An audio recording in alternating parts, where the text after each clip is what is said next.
What's up, guys? Welcome back into the shop. You can see in front of me we got something here from Holley.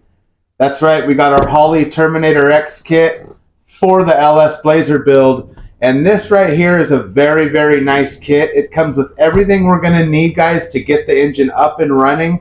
And everything has been strategically labeled on the wiring harness itself, from the main power and ground to the entire coil of harness here that has all of our plugs for our sensors, fuel injection, our air reads, everything that we're going to need to get the engine up and running properly. It's labeled, connect to cylinder head. It's labeled right side, left side. It's labeled exactly what we're going to need to hook this up. And the best part is, guys, is that it's a standalone system, which means that this thing can pretty much operate on a run stand. If that's all we had, we would have our main computer here from Holley Terminator, and then we would have all of this stuff connected up on the engine, and then on our 3.5-inch LED screen here, guys, what we'll do is implement the mods that we have off of the check down list. As you go through the program, it'll show you, ask you what type of engine, it'll ask you how many cylinders, it'll ask you all the different, what cam do you have and stuff, and you'll implement that into the system, and then you'll get finally to the prompt where you're ready to start and fire the engine. And when you do, this is a self-learning system. So what it'll do is, as the engine's running more and more and more and taking reads from all the sensors, it'll actually develop a lot smoother and better run overall, better run performance for your engine. So it's pretty unbelievably smart setup. It's a little pricey, but it's more of a bang for your buck type of a deal. So I'm going to get this system uncoiled, get everything laid out. We'll get you guys over into the shop with me at the Blazer, and we'll actually start laying out some of the wiring and figure out exactly what we're going to need to do to get it hooked up and to get it all tucked in. Make sure nothing's around anything that's too hot. We're going to have to run a certain amount of wiring into the cab. And if you were watching the last video, you've seen the amount of electrical that we're dealing with underneath the in the cab, under the dash, I should say. It's bad, guys. There's a rat's nest up under there, and we're currently trying to sort all the factory wiring and get that to look good up under there again, so that we can implement this system in there, run what we need to under the dash, find a good spot to mount our LED screen, and kind of move on to the next stage. In this video series, besides hooking up the Holley Terminator, we are going to finish running the fuel system, which is basically just from our Corvette style fuel regulator up to the fuel rail, and tighten all that stuff down. Unfortunately, I do have to pull the intake manifold back off one more time, guys, because I have to add another air line to one of our little nipples on the bottom that will actually run straight to this computer, which gives it a true air reading.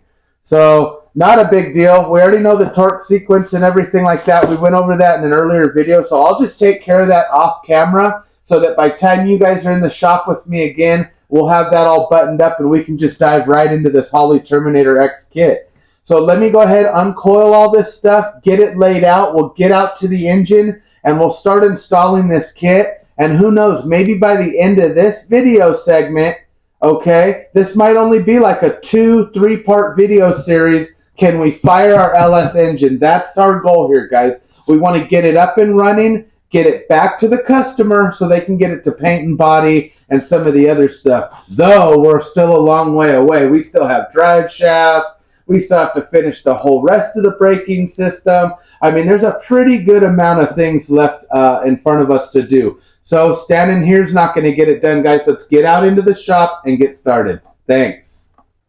What's up, guys? Okay, so we're out here at the engine, obviously, and I was trying to film the installation of the sensoring wire on our Holley kit here in the rear of the intake.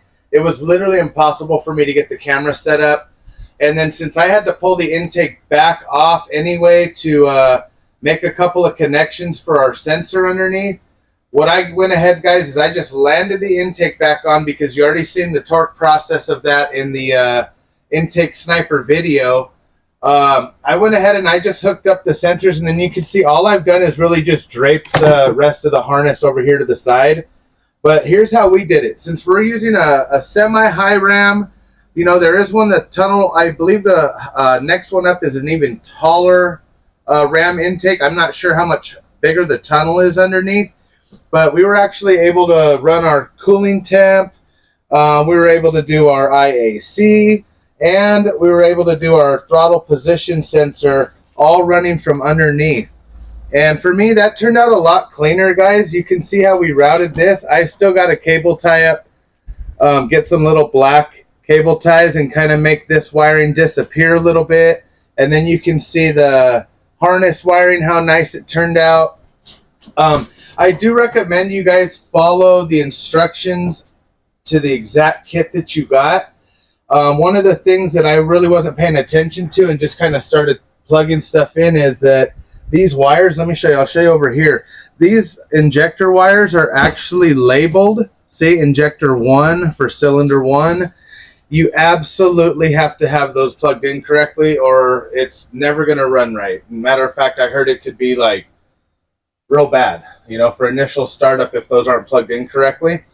But all in all, dude, I think it's a pretty clean setup. You can see the way it attaches to each coil and then everything runs down. And I ran the injector wiring here where it's not rubbing on nothing and it'll set in there real nice. I think if I put a couple of black zip ties in there, it'll look good.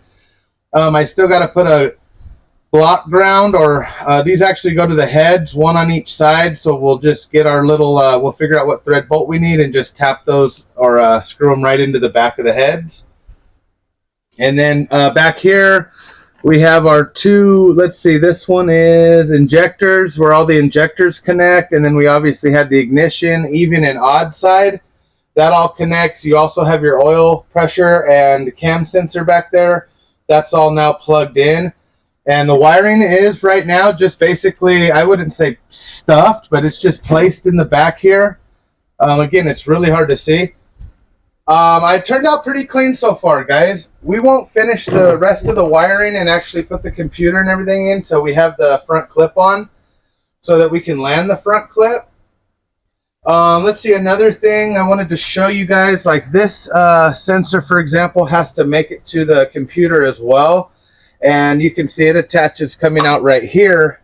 So I can't get too far away. I don't know, we might end up making like a custom wire molding that'll cover all of this and just have the computer somewhere over here on the fender well, and then maybe make like a trick little box for that so that it's covered. But we want to land that on, dude, so we can finish all of this, guys, and then we can get our thermostat and all the cooling hooked up, get our steam port line fully hooked up, and go from there. The last little thing I have to do on the block is this screw-in freeze plug. If you guys are dealing with that, it's a brass thread-in freeze plug, and it's actually a 17 millimeter hex head.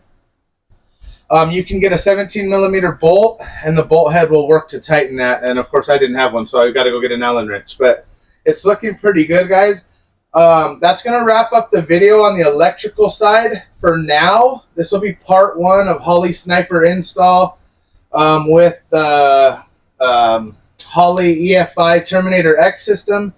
And then once we land the front clip, we will obviously continue that and show you. But next video, guys, coming up, we're actually going to be doing, let me spin you around. We're actually going to be doing the Corvette fuel regulator. I got that in, so we're going to go underneath the truck right now and start the next video in getting the fuel line. Because, see, I was running a return line all the way to the engine and then realized, well, I'm not going to go with this, I forget what they call it. It was a performance-based fuel injector, fuel pressure regulator that mounts up here on the block. I don't want to go with that one. I'm just going to go Corvette style. This engine isn't modded that crazy. It doesn't need anything over about 58 PSI.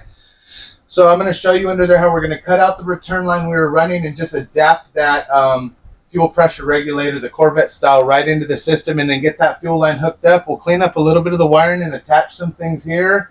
And then we're going to land the front clip on this thing, guys, and rock and roll. So stay tuned, hit like, comment, subscribe, and we'll see you guys in the truck in the next video. Thanks.